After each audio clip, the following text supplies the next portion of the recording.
Bryan, Ohio, was a sleepy town. Time seemed to move slower there. The people were friendly, they always had a smile, but something felt off. An eerie silence hung in the air. It was like a secret was buried deep within its heart. At the edge of town stood the Carnegie Library. It was a grand old building. Its stone walls were dark and imposing. The windows were like watchful eyes. Inside, the air was thick with the smell of old books. Dust motes danced in the faint rays of sunlight. The library was a place of shadows and whispers. People said the library was haunted.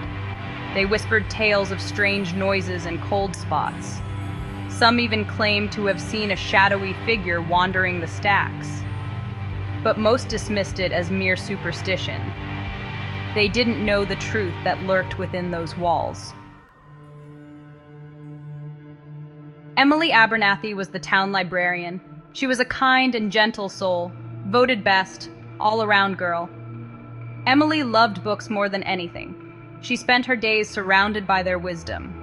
Her nights were filled with their stories. Emily had a secret, though. A darkness followed her. It clung to her like a shadow. She tried to outrun it, but it was always there, lurking just beneath the surface. One cold evening as the sun began to set, I was alone in the library closing up. I was organizing the new arrivals. My fingers danced across their spines. Suddenly I felt a chill. It was as if someone was watching me. I turned around, my heart pounding in my chest. The library was empty, or so I thought. James Engel was a veteran. He had experienced things in the war, horrible things, things that haunted his dreams. The memories clung to him. They choked the life out of him. He found himself drawn to the library. It was a place of peace, or so he thought. But the silence was a trigger. It brought back the memories, the deafening roar of gunfire, the coppery smell of blood and wild gorse flowers on Normandy Beach. One night I snapped. The memories became too much. I found myself standing in the library, the intoxicating smell of her perfume. My hands were shaking. I had a penknife in my pocket. I led her down to the basement to see the old newspapers. I just had an overwhelming urge to kill that night. Emily saw the look in his eyes, the madness, the terror. I tried to run, but it was too late. The screams echoed through the library basement. It shattered the stone silence like glass. The scent of her blood mixed with the floral perfume enveloped me, just like the smell of those summer flowers on a blood-stained French beach. James stumbled out of the library. His clothes were stained crimson. He walked like a man in a trance. He didn't know what he had done or why. He found himself at his mother's doorstep. He confessed everything.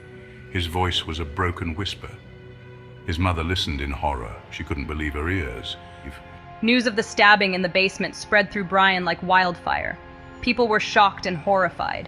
They couldn't believe that such a thing could happen in their peaceful town. James was arrested and declared insane. But the horror didn't end there.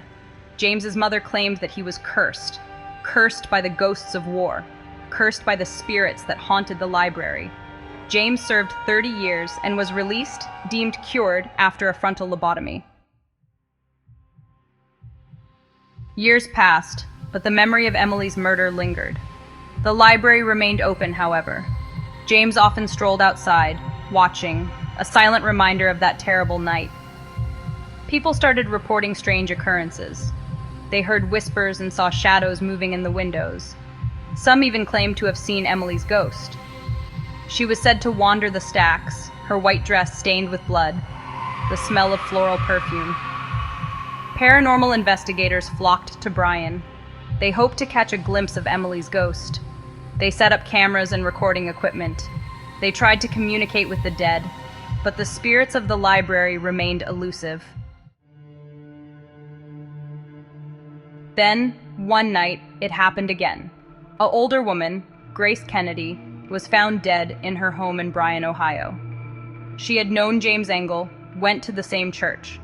The police were baffled. There were no signs of forced entry, no witnesses, no suspects.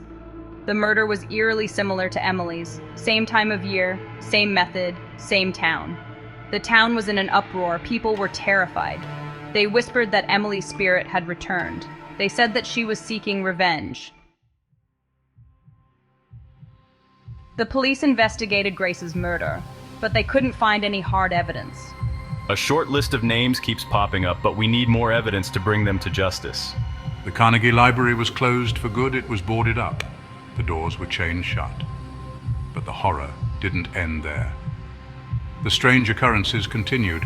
People still reported seeing Emily's ghost. They heard her whispers in the breeze. They felt her presence in the shadows, smelling her perfume in the air. Bryan, Ohio was no longer a quiet town. It was a town haunted by its past, a town where the dead refused to stay buried, a town where the horror lived on.